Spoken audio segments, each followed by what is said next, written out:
Okay, welcome back to part 2 of theme and variation, getting the most out of your licks, riffs, melodies, whatever you want to call them. Last time we were talking about rhythmic development or rhythmic variation. We had a little lick and we were doing some rhythmic displacement, we were changing the subdivisions, playing around with long and short note values. But today we're going to take the same notes and we're going to play around with some melodic variation. Now, a lot of these things you've probably experienced in the past, but it's worth just putting them all together and showing you a few of the ways you can vary this lick, just in sort of subtle ways and some not so subtle ways. It's going to create themes and it's going to create connection in your soloing or improvising or even your composition. Having themes is what connects the music together, and this is a really cool way to do it. So let's just jump in. So our lick, that's what we had before. So what we're going to do is, the first thing I thought we could try is a really tried and true method which is called sequencing. Now sequencing is where we take the notes and then we maybe move the entire sequence up or down the scale we're in, getting higher and lower versions of the same lick. So we need to establish what scale we're in, what we're using, like what key, and then we're going to see if we can move that through some of its different positions. So let's consider this. We've got our lick which is A, E, D, G, E, A. That could come from a few different scales, but let's keep it simple for today. We're going to keep it in the key of A minor, maybe thinking of it as an A minor pentatonic lick. So this is just an A minor pentatonic lick for now. It's going to be other things later, don't worry. We're going to do some cool stuff. But for today, A minor pentatonic lick. And what I want to do is I want to take every single note in that lick and move it up or down in an A minor pentatonic scale. So we need to know what the notes are we're dealing with. We had A, E, D, G, E, A. In an A minor pentatonic, there is one missing note, and that would be a C. There's a C, there's our D, there's our E, there's the G, there's the A. So we're going to be introducing a C note at some point. Now, there's a lot of different ways we can approach this, but this is a really great exercise. It's also really great just to get your fretboard knowledge working out, or how can I play this? Can I move it around the guitar? It's really, really great to get really free navigation of the fretboard.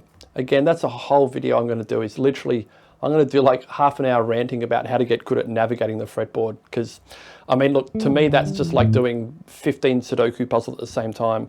Super fun, but hey, I'm a nerd. But let's get back to this guy. There's our lick, starting on the A. Now, if I take everything down the scale, I'm going to start on G. I just need to follow the movement of my original lick. What am I doing to that minor pentatonic scale? What are my movements? Am I going up? Am I going down? Am I skipping notes? Am I going next to? I consider this to be like the architecture of the lick. This lick's architecture starts on the first note. I go to E, which is, to me, that's skipping a note in the scale. I've skipped the G and I've gone down to E. So it's a skip down, then I go down a note in the scale, so to the very next note in the scale, which is D. So far it's starting note, skip down, down a note, and then I'm going to go up to the G. That's a skip up because I've skipped the E on the way up. So starting note, skip down, down a scalic note, skip up, down a scalic note, and then when I go here, down to that one, I'm actually skipping the D and the C, so that's a 2-note skip. So the architecture, skip down, scalic movement down, skip up, scalic movement down, skip 2 down. That's my idea. Now, I'm going to take that and start it on the next note down in my A minor pentatonic scale. So for us, that's G. And what I'm going to do is I'm going to try and follow my architecture. Originally it was a skip down, so now I'm going to go from G, skip down to D, go scalically down to C, Then I've got to skip up, which would take me to an E, and then I'm going to go directly down to my D, and then I'm going to skip 2 notes, which would be the C and the A, and land on G. The other thing to note is, remember things like this. In the original lick, I started on A, and I finished on an A an octave down. So this lick is going to start on G, and it's going to finish on a G an octave down. So they're all going to do that. So here's my second lick. And you can hear it's got a similar function. That's the architecture. It does the same movements, ups and downs and skips and such, but it's got a different structure. You can see there, I get like a little major third movement, whereas before I had like a fourth movement. So this has got a slightly different characteristic to it. It's got a little bit more of a major sort of sound, which is kind of cool. So I've got my original.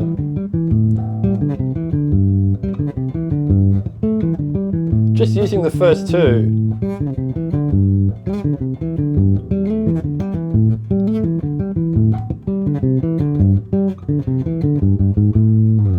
Already I'm kind of coming up with something that's like, hey, that could be like a bass line. It could be a melody. It could be an ostinato of some description. Sounding pretty cool. So let's continue on. I started on A, then I started on G. Now I'm going to start on my E, and I'm going to follow my architecture. So this one is going to end up being E, skip down to C, directly down to A, skip up to D, back to that C, and I'm skipping all the way down to my low E. Remember, finish and starting on the same octave, or same note, different octave I should say. So this one, E, C, A, D, C, E.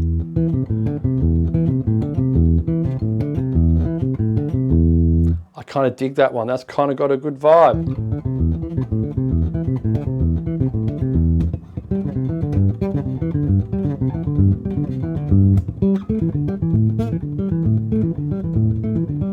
I like it. I like that one. So that one's cool.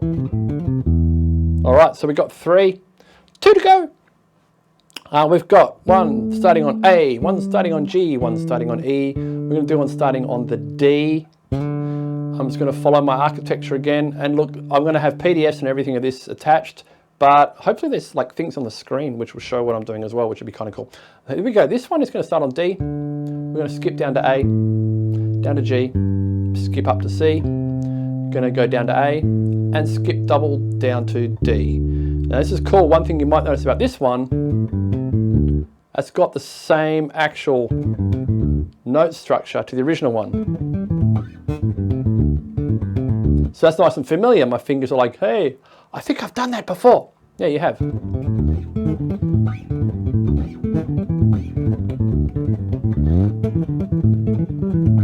That's pretty cool.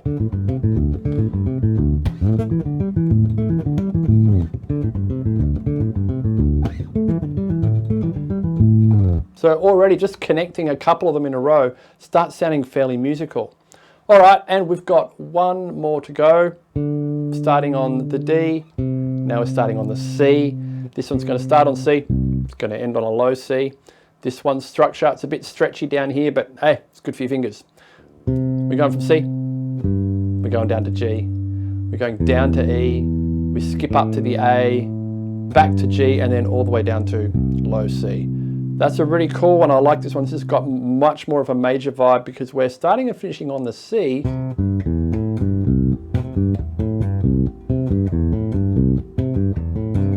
Sort of starting to perceive that more as a C major pentatonic scale, which is the same as an A minor pentatonic scale, but it's just perception. So that's a cool one. That was starting on C. We also would have been able to do that one up here to a high C and got a high version of that lick.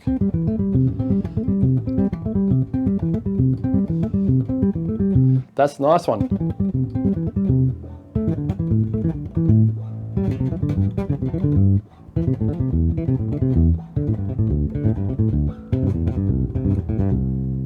That's pretty sweet. So we have a whole bunch, well, we've got 5 to be precise, because there's 5 notes in the scale. Each one of those notes got a crack at being the starting note of our lick. And all these licks are related. That's the most important thing to remember. There's our original one. Down to G. Down to E. To D. And the stretchy C.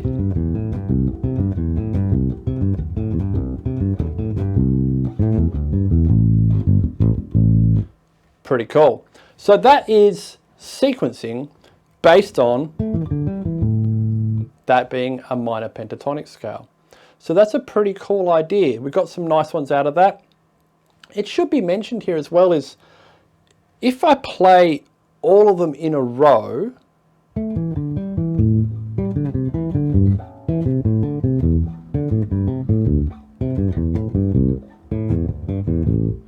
that's really cool, but it sounds a little bit like someone practicing a scale, because sequencing is something you've heard before. I mean, surely we've all done these things.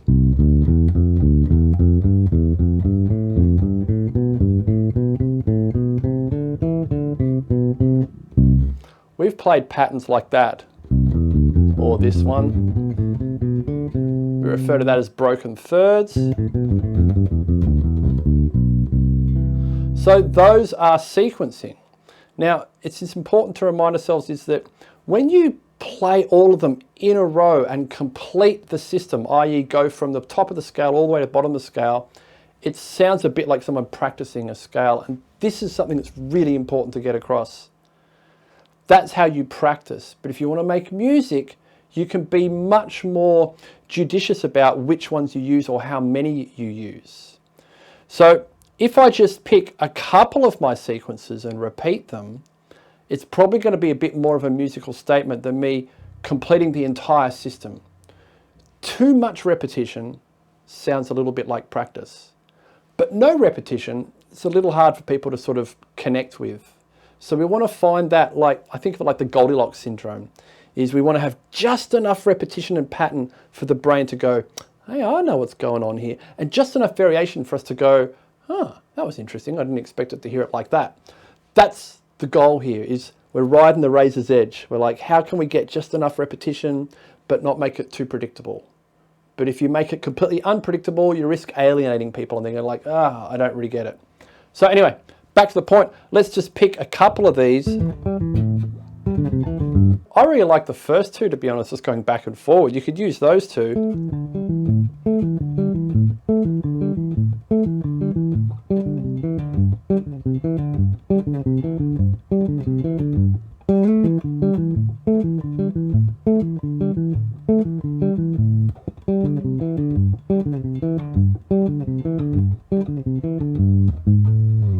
Kind of dig that.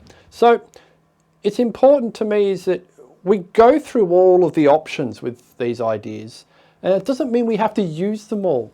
The point of doing this is going through all these different permutations, and hopefully if you're listening actively, you'll be like, oh, I like that one, that's really interesting. And then you just take that out of the equation and use it on its own or in conjunction with one or other. You don't have to do all of it.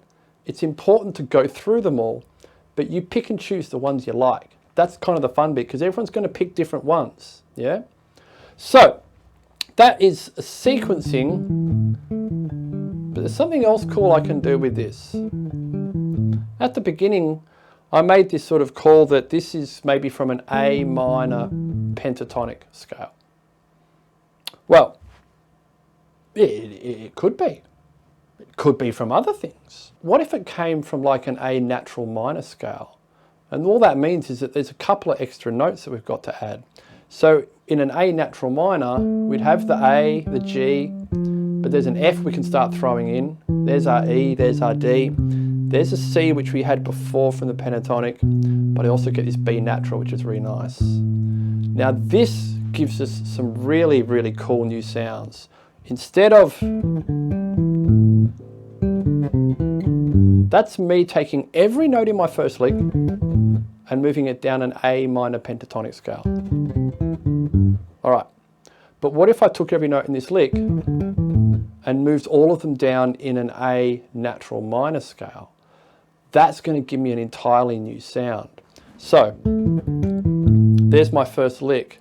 This one's going to be different in that what I'm going to end up getting is I'm going to start getting some of these notes we were missing before, like the F's and the B. They're going to start coming in.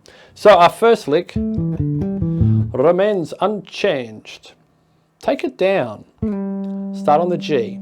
Now this is a little different this time, because what I'm going to do is this is going to take me down from G, down to D, down to C, up to the F, back to D, and down to G.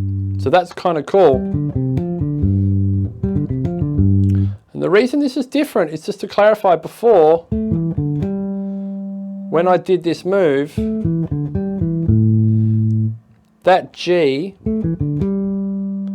went down to become an E in a minor pentatonic scale. But now we're using an A natural minor scale. It went down to become an F. So there'll be PDFs of this available, again, just to clarify, but this is the next version in the A natural minor scale. So this one sounds very nice. Just hearing that F for the first time is cool. And then if I take that down again, this gets cool. There's my F, down to C, there's my B natural we hadn't heard before, there's my E to C to F. Oh yeah.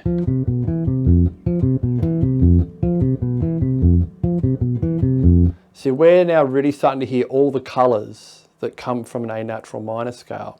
We're getting this really, that's got a kind of cool major 7 vibe to me. That ending, it's like an F major 7, 7, 5, down to the 1. We're missing the third there, but that's kind of a good vibe. So these sound more, I think there's a bit more colour to these. They're all a little bit different than just the pentatonics. I like that one. When I go down to the E, I actually get this same shape again. I'm going to get this shape a lot, this original shape. Happens a lot. E, B, A, D, B, and down to the low E.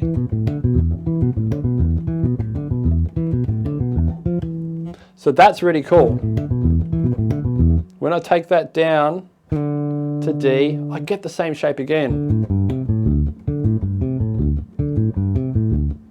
That's kind of nice. That's the D, A, G, C, A, D. Now when I take it down to C, now I get some cool stuff here. I'm going to get the C, down to G, to F, B natural, G and C. And to me, I'm getting that. I'm kind of hearing that major 7 without the third again, like I had in F. I like that one, so that's got my major 7 vibe. This next one here, which I believe is the last one, starts on B, pretty cool. I'm going to get B down to F, to E, A, F, B.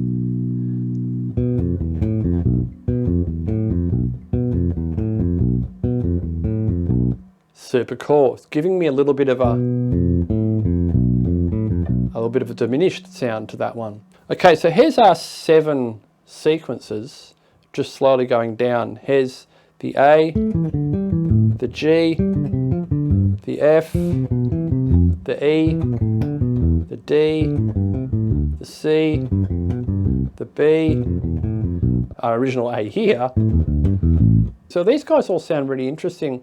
The thing to realize about this is, because I'm starting and finishing on the same note, it's almost like I'm playing a lick, a lick, a lick, a lick, a lick, another lick, another lick, another lick, slowly walking down the A minor scale.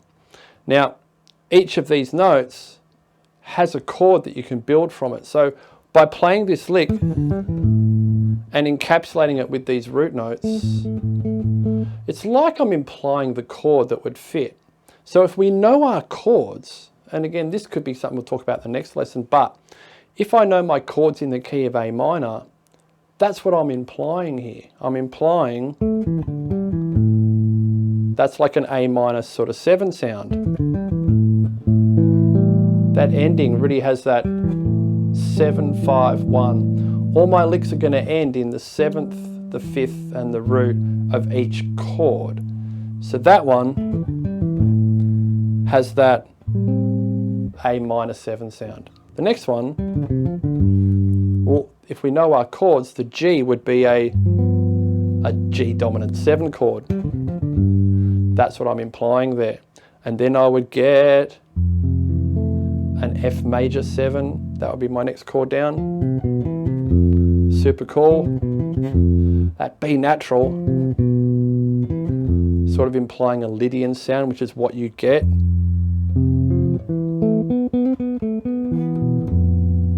That F major 7 sharp 11. Woo, that's some fun stuff. Then we get down to an E, and that's going to be a good old minor 7.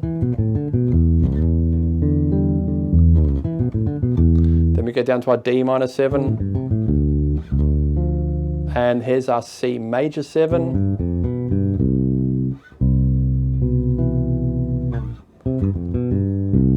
And then our last chord, remember I said that sounded diminished? Well, it is. It's B diminished.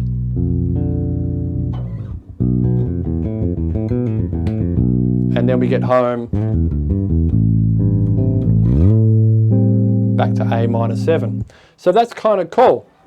Each of these licks is not only a good little sounding lick or melody, but I'm outlining a chord. So I could think about, well, maybe I could come up with like a chord progression, but that might be something we can talk about in the next episode.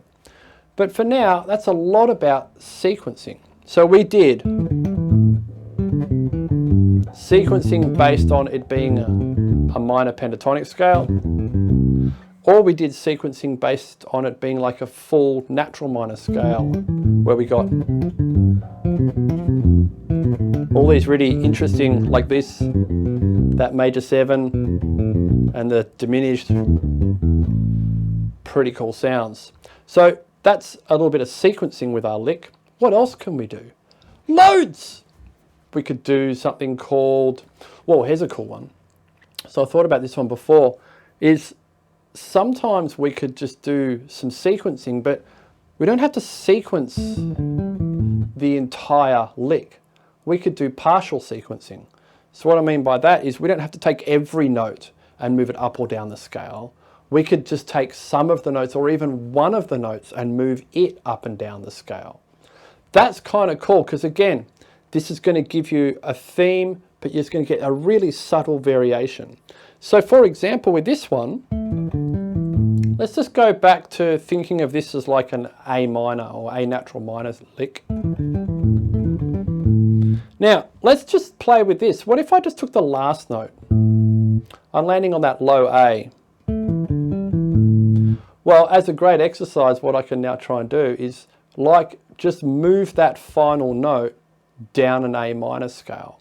So I'm going to have to go from an A, then I'm going to go hunting for a G, maybe there. Then I'm going to have to find an F, then an E, then maybe a D, then a low C, using the low 5 string here. There's a low B, and I can go for original octave of the A. So I can play the lick and just end on each of those notes. So I can go, there's me ending on the A. I'm just going to take that last note to G. So just the last note, oops, is being partial sequence. I can take that G and move it down to an F. I like that one. I could take the F and move it down to an E.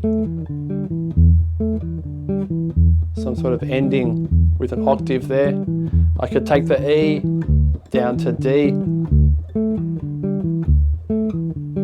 down to C. Ooh, big jump. B, and then the octave A.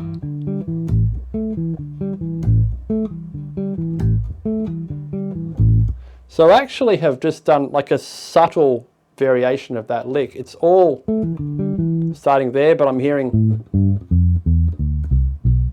that. Now again, I'm going to come back and say something I said before. If I do all of them in a row and I complete the system, it's cool. It's a little bit practicey, so it sounds like I'm practicing a scale.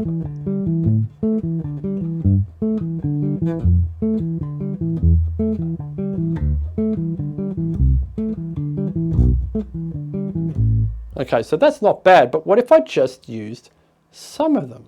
Like what if I rocked back and forward between a couple of them? So maybe I quite like the A is good. And then maybe the F. To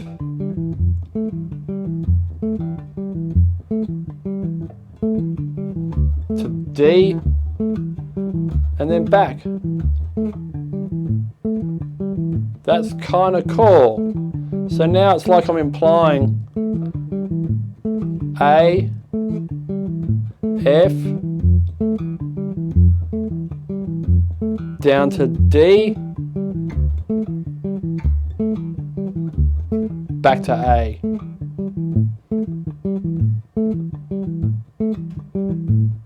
I mean, that could easily be the beginning of a piece of music. I could start writing something around that. I like that sound.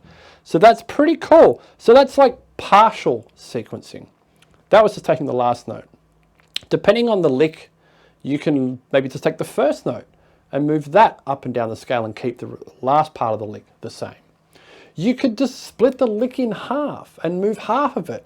The more complicated the sequencing, the more complicated it is to work out, but that's fine. Like, you know, you pick your battles. So you could pick something like you could do half and half. You could take the first three notes, but then take these three and maybe move them down the scale. Now that's going to get some pretty gnarly results. Instead of G, E, A, that would maybe go down to E, D, G. So that's my new ending, but I still start here.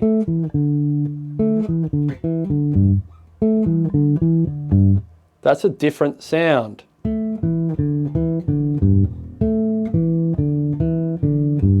And then I could just keep moving that guy down. Hey, let's play that properly. So then I could take that down to, there's my D, C, E. Now this is getting harder and harder to play.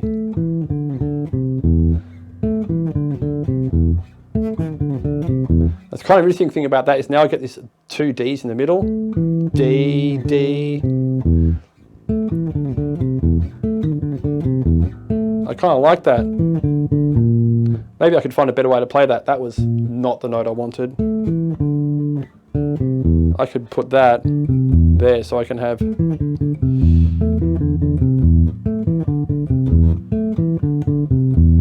So that's partial sequencing. So we're just still sitting on sequencing at the moment, and there's so much we've talked about, but again, you just explore different concepts, and the ones that stick out to you, they're the ones worth working on. You know, if you think of one and you play it and you're like, nah, just move on, do another one. You don't have to do them all, but it's worth listening, because the whole idea is it will force your fingers and your ear to hear and play things you might not have done if you were just noodling around. Like that one we just did there, that 3 and 3 partial, 1, 2, 3, 1, 2, 3. That's not a line I would normally play. But I kind of like that sound. I like that. That double note in the middle is intriguing me, so I'm thinking, cool, okay. All right, so now I'm thinking about that, and I'm like, whoa, okay, maybe I'll sequence that entire lick, and maybe I'll take that up and down the scale, because that's cool. So that would come up to here.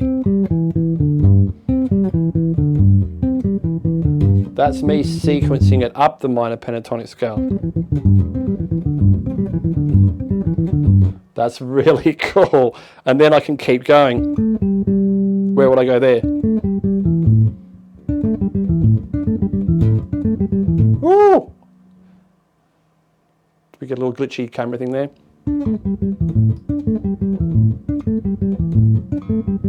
I like that. Oh, it's that one. Where would I go? Oh, that's cool. That's nice. Oi! Awesome. Okay, this is what I'm talking about.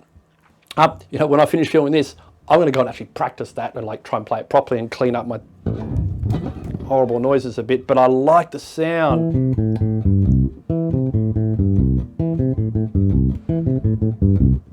I love that. This is the idea. You investigate, you explore, you listen, and new things will just go, hey, dude, I'm really cool, check me out, and then go nuts. Really, really fun.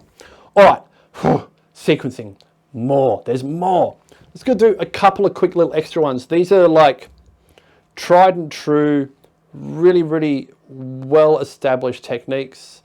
We're talking about, firstly, retrograde. So retrograde is basically playing your lick backwards. And that's a really cool thing because it's a more subtle variation. When you play a lick backwards, it's a little harder to identify that it's the same lick. It's not the same as a sequence. A sequence is a little bit more on the obvious side of pattern recognition, whereas I think retrograde, you're being a little bit more sneaky and subtle with it. So, retrograde, back to our original, I'm going to try and play that backwards. I just need to know my notes. It was A, E, D, G, E, A. Now I'm going to go A, E, G, D, E, A.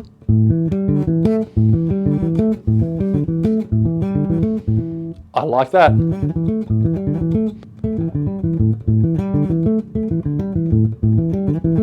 That's really cool. So that's a retrograde. Literally just every note backwards, yeah? And then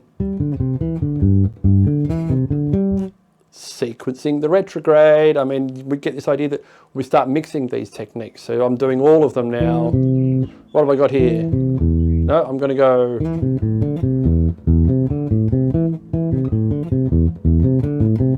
That's really cool. And then, oh, our stretchy guy. Oh, I like it, yeah. Super cool. Even just, again, just that's like a bit of a cool bass line.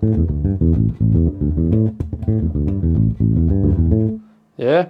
And I don't know if you've noticed, but I seem to be doing a lot of stuff in 7 today, just because it sounds cool.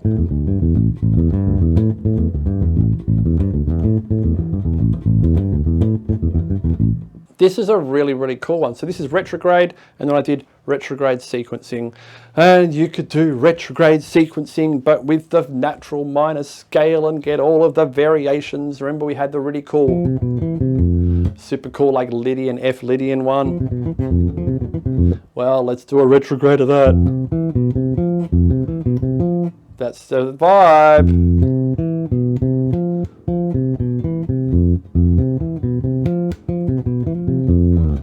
Super, super cool. So that's retrograde. Heaps of fun. And then the final one I want to talk about today is inversions. An inversion is where I take, if you remember at the beginning when I started sequencing,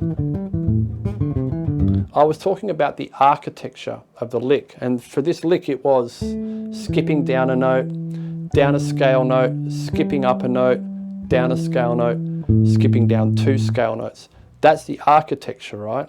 So what I'm going to do is I'm going to invert the architecture. So every time I went down, I'm now going to go up. And if I went skip down, I'm going to skip up. If I went next door down, I'm going to go next door up. Remember my architecture, it was skip down, scale it down, skip up, scale it down, skip down 2. So I'm going to start on the bottom note, and I'm going to do the opposite of everything. So I'm going to skip up, then I'm going to go scalic note up. This is the opposite direction to everything I did before. Then I'm going to go, what did I do there? Before I skip, so I have to skip down by 1. Yeah, that gives me my C. And then I'm going to go up by 1, and then I'm going to skip up by 2. This is a different vibe. So let me just clarify that again.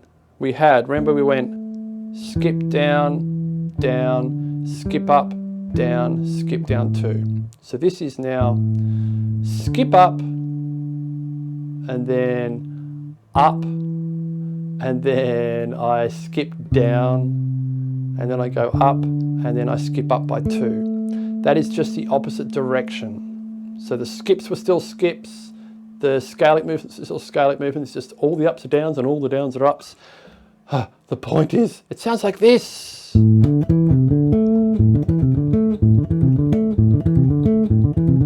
Man, I'm straight away, I'm like,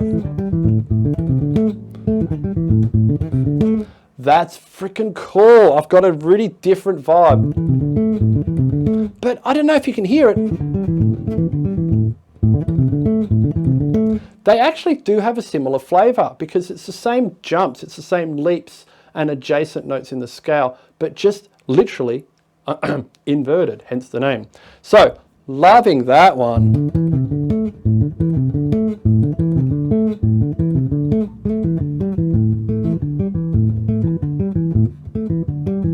Super cool.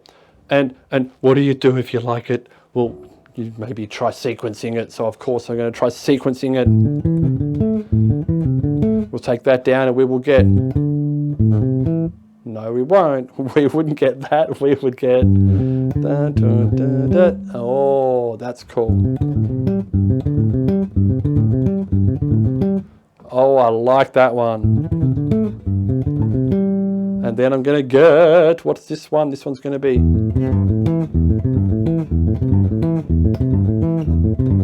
Yeah. And this one. Again, like before, this one kind of matches the fingering from the first one. This one in D, that's pretty common. And then I'm going to get a stretchy one in C.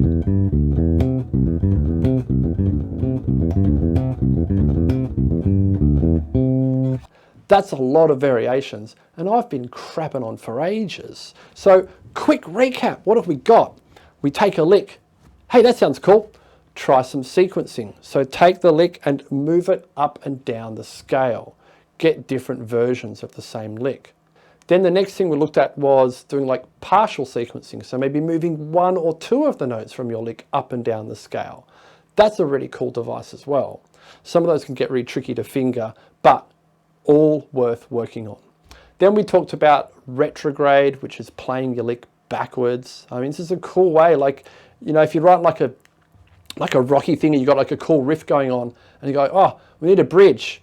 Why don't you play the chorus riff backwards? It's really cool. It's a sneaky way to connect sections. And then the last thing we talked about was inversions. So every time you went up in the original lick or down, you swap those movements. So all the ups become downs and all the downs become up. There's a bunch of cool variations. I think that's probably good for today. I've natted your ear off for a million years now. I think I'm going to do one more just on this series. I'm going to do a quick one tomorrow. I might film this one. So the next video I'm going to film is probably going to be variations and themes, but using harmony to create different variations of a theme. So that's going to be a really fun one. Until then, thanks for sticking around. I'll see you next time.